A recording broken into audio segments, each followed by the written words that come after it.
भंवरों से लड़ो तुम, भंवरों से लड़ो तुम, लहरों से उलझो, भंवरों से लड़ो तुम, लहरों से उलझो, कहां तक चलोगे तुम किनारे किनारे।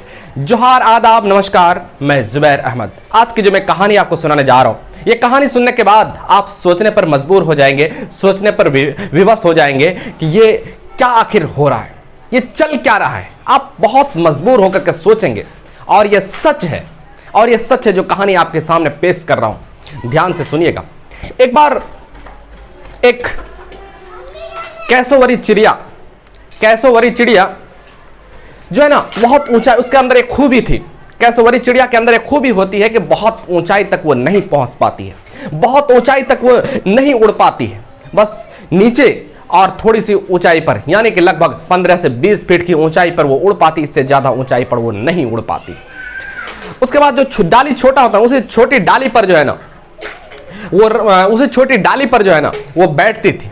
तो जंगल की जो है ना सारी पक्षियां, खास तौर से चिड़िया जो है ना हमेशा उसको ताना मारती थी, हमेशा ताना मारती थी कि हमेशा यही कहती थी, क्या तुम पक्षी हो, तुम चिड़िया हो या फिर कोई जानवर हो, कभी तो ऊपर उड़ जाया करो, कभी तो ऊपर उड़ जाया करो, हमेशा नीचे चरती रहती हो। जब तरह तरह के ताने जब वो सुनती थी, वो तरह तरह के ताने सुनने के बाद बड़ा परेशान रहने लगी, बहुत परेशान रहने लगी। शुरुआत में तो उसको ताना जो है ना उनको इग्नोर कर देती थी, चलो इसको बोल रहा है बोलने दो, लेकिन हर चीज की एक सीमा होती है, हर चीज की एक सीमा होती है। और जब उसकी अधिक जो है ना उसको तब ताना मिलने लगा ना, तो एक दिन पूरा निराश हो गई, बहुत निराश हो जाती है, बहुत निराश हो जाती है। और निराश होकर के आसमान की तरफ अपना चेहरा करती है और कहती है, ऐ गॉड, ऐ ईश्वर, तूने मुझे चिड़िया में क्यों जन्म दिया? अगर जन्म दिया ही था तो कैसोवरी चिड़िया में क्यों जन्म दिया था? अगर जन्म दिया भी था तो ऊंचाई पे उड़ने की ताकत देता। लोग हमें, हर चिड़िया जो है ना ताना मारते हैं, हर चिड़िया हमें जो है ना ताना मारते, ताना सुन करके जो है ना हम तंग आ गई हूं, ताना सुन करके मैं तंग आ गई हूं, अब मुझसे बर्दाश्त नहीं हो रहा, अब ये जंगल छोड़ करके मैं जा रही हूं। हमेशा जो है ना हमेशा के लिए मैं जंगल छोड़ करके जा रही हूं। उनके बाद वो प्लान बनाते हैं जाने का, और जाने के लिए वहां से निकलते हैं।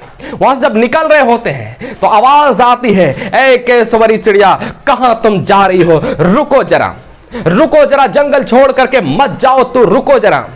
ये जब बात सुनती है तो पीछे मुड़ करके देखती, आवाज किधर से आ रही है। उसके बाद जब पीछे मुड़ करके देखती है तो जामुन का पेड़ था, वो जामुन का पेड़ उन्हें आवाज देते हैं, कहते हैं, कैसोवरी चिड़िया, तू यहां आ जा, मैं तुमसे कुछ बात करना चाहती हूं। उसके बाद पेड़ जो है ना अपने पास बुलाते हैं और कहते हैं कि तेरे अंदर, तेरे चोंच में इतनी ताकत है कि दूसरे किसी चिड़िया में उतनी ताकत नहीं है। तू मेरा जो बीज जो खाता है, इतनी बेहतरीन से वो फाड़ता है बीज कि पूरे जंगल को फैला करके और बीज में बदल करके वो जो है तुम पेड़ बना सकते हो। इतना तेरे जुबान में इतनी ताकत है, तेरी चोंच में इतनी ताकत है, और चिड़िया में तो इतनी ताकत नहीं, वो सड़ा करके बीज को सड़ा करके खत्म कर देते हैं।